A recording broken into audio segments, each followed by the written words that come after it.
I want to talk for a moment about seafood.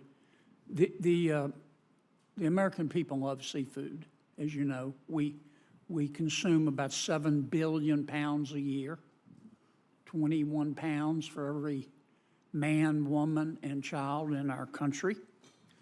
Do you happen to know what percentage of the seafood that we eat is imported?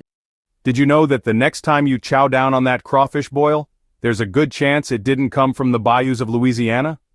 In fact, 94% of the seafood Americans eat is imported. That's right, almost all of it. Now here's the kicker. Only about 1% of that imported seafood ever gets inspected. And of that tiny sliver, inspectors find something wrong with about a third. Think about it. That means a lot of what's slipping through could be risky. Your agency is in charge of inspecting this imported seafood, as you know. Do you happen to know what percentage of that 94% that we import is inspected by your agency? I don't. Yeah, it's about 1%. Yes, it's small, yeah. And of that 1% that your agency inspects, it finds something wrong with about a third. Let's take crawfish from China or shrimp from India. These countries compete with American producers. These countries subsidize their seafood producers. We don't. Yeah. Mm-hmm. These countries allow their producers to ignore quotas. These countries allow their producers to ignore where they're supposed to fish. But the worst thing these countries do, they don't abide by environmental regulations. They shoot their products full of antibiotics. If you eat enough shrimp from India, you will grow an extra ear. Senator John Kennedy recently grilled Secretary Raimondo in an Appropriations hearing about this very issue. He put the spotlight on imported crawfish from China and shrimp from India. These countries, he says, play by a totally different set of rules. Their producers get government subsidies, ignore quotas, flout environmental regulations, and Kennedy even joked that if you eat enough imported shrimp, you might grow an extra ear. But here's where it gets serious. That's not just a throwaway joke, it's his way of warning us about antibiotic resistance and who knows what else lurking in that bargain bin seafood.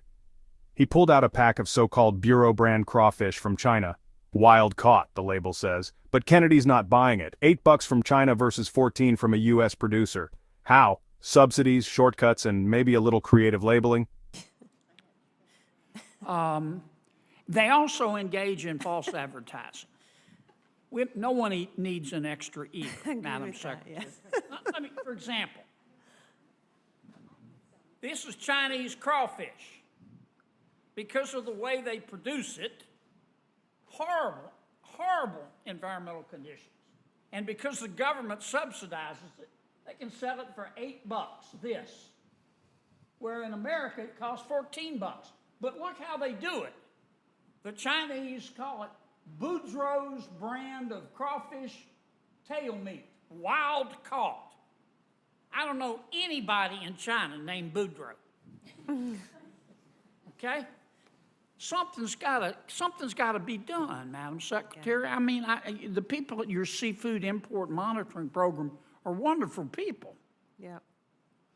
But all this product is coming in, and it's harmful, and it costs us jobs.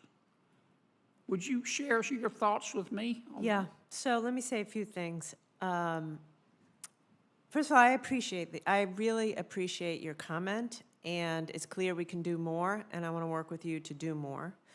We are extremely focused on transshipment of fish support, from China through Vietnam to the U.S., which is why we imposed a countervailing duty on that. We're trying to add the duty wherever we can, even if it goes, from China to another country, Malaysia, Vietnam to the United States. We're very focused on illegal fishing, unregulated fishing, also mostly done by China, very focused on that, working with CBP on that.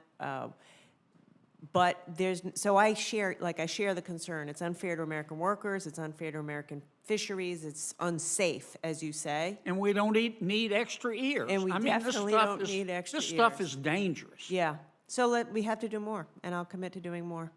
And yeah, it's costing American jobs. Secretary Raimondo admitted there's more to be done. She says her team is cracking down on illegal fishing and transshipment, but it's still a massive problem. So, next time you're planning that seafood feast, think twice about where it comes from. Your health and the future of American fishermen could depend on it. This is Red Seat Secret. Stay curious, stay safe.